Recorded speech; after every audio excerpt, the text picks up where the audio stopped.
Hello everyone, my name is Redseven and in this video we will be reviewing the podcast number 6 which took place yesterday, the 1st of October 2018. The podcast was of course hosted by Clean and had Nikita, the COO of PSG, as usual guest and Smoke and Deadly as special guests. Special guests who are probably the biggest EFT streamers and content creators out there, or the most known ones I would say. In my opinion, this was probably the best or biggest podcast that we had so far, not only content-wise but also quality-wise. The guys came prepared to it with targeted questions and lists with bugs and issues. The host was also focused and did his job, and Nikita, as always, came with several straight answers on point with the better English this time and with very understandable ideas or concepts. Except maybe the new mechanic called the flea market, which will hit the game in the next patch. I didn't understand it completely. So much for the intro. I will cover the most important stuff which has been shown or talked about in the podcast. I will show it organized so that you understand it easily and categorized.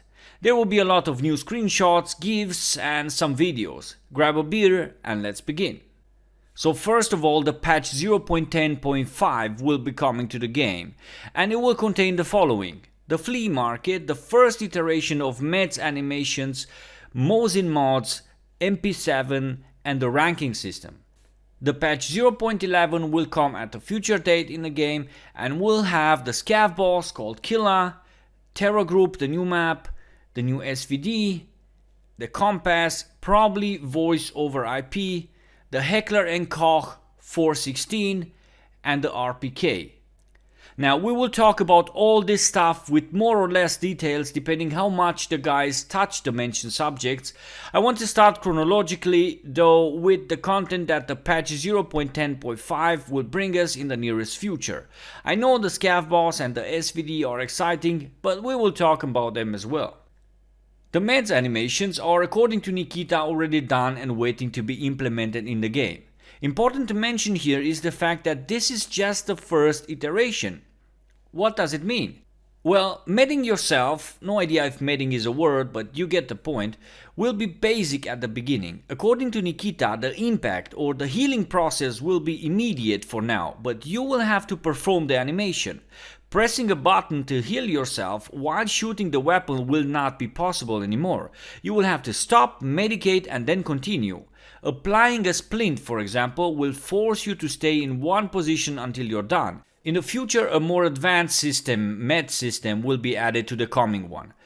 Overdose will happen, for example. Toleration to some meds, even temporary skill boosts or overbuffs will be possible. For now, the med system will be basic, just like the reloading system, just to give you an example. It is not finished yet, we only have the skeleton, so to speak. More flesh will be added as soon as animations are ready, mechanics work together and so on. I am really curious to see how this med system will slow down the pace of the game. Yeah, a lot of people will complain and so on, but remember that we are playing a different game, not your normal shooter that you play every day. Do not expect Tarkov to be the same, because it will not. Second, we have the ranking system. The guests were a bit skeptical about this because, to be honest, it could be problematic. It could cause bad ambitions and a certain negative competition, but it remains to be seen and tested. The ranking system will be seasonal, said Nikita, and besides the normal stats like KD, experience, accuracy or longest headshots, it will also contain stats like who are the richest players, money extracted per raid and more uncommon stuff like this.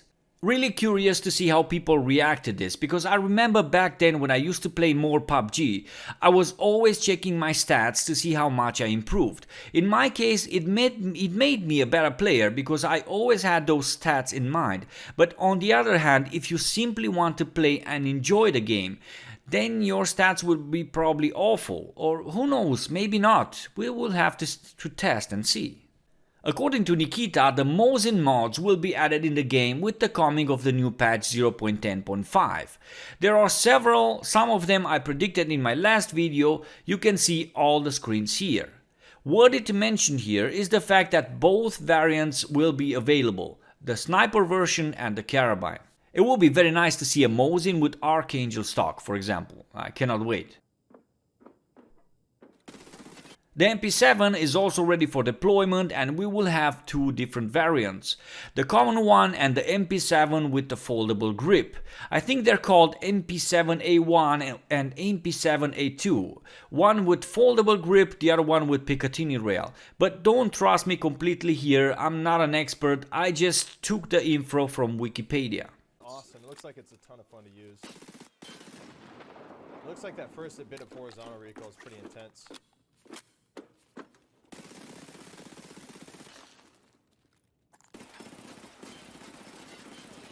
It definitely looks really jumpy right now for sure, but I've never shot the gun before, so I have no idea what that would be like. The mechanic or system that I didn't understand completely is the flea market. I will avoid talking too much about it because I don't want to speculate and I don't want to give fake info. So just mentioning it here and showing you the small video. From what I understood, it will change the economy of the game and have a powerful influence on common goods and also on rare stuff like bitcoins, for example. Better just wait for it and see how it performs, and it will certainly need tweaks and adjustments. So these are the major content features that will come in about 2-3 weeks, along with some fixes here and there and some smashed bugs, I presume. I'm gonna mention the equipment and gear quickly and leave the info about the patch 0.11 and the future content like unconsciousness, the cultists and so on for the second part of the video. Regarding gear and equipment, I am mesmerized by the quality of the content we have before our eyes. The designers who did this stuff are professionals. They really know what they're doing, right? Just look at the attention to the details and the quality. I look at other games and come to realize that there is no comparison between what we have in the game or what we will have in the game and what you can find out there. Anyways, several uniforms will be added, more vests and helmets, uniforms for the scavs and for the mentioned cultists. There will be basic differences, distinctions between bears and USEX, but when it comes to gear or to gearing up, there will be problems in making the difference between friends and foes, according to Nikita. Clans and squads will have to choose similar equipment if they want to avoid problems. One more thing here, in the future there will be special slots for pistol mags. This will make life a lot easier when reloading, for example. So going to close the first part with letting you know that the devs are aware of the increased kill trades. They are not normal and something needs to be done here, said Nikita. Also, they are also aware of the invisible scav or player bug and asking you for collaboration. This bug is hard to track, so any help is appreciated. In the next part, which will come very soon after this one, we will be covering the rest of the podcast with info about the new map, the Scav boss, the SVD, the new faction called Scav Raiders, and also about future plans like the free roam, increasing recoil of all weapons and more, like mortar strikes, dynamic events and more. So be sure to sub if you don't want to miss my future content. Also check the t-shirts and hoodies I made specially for EFT.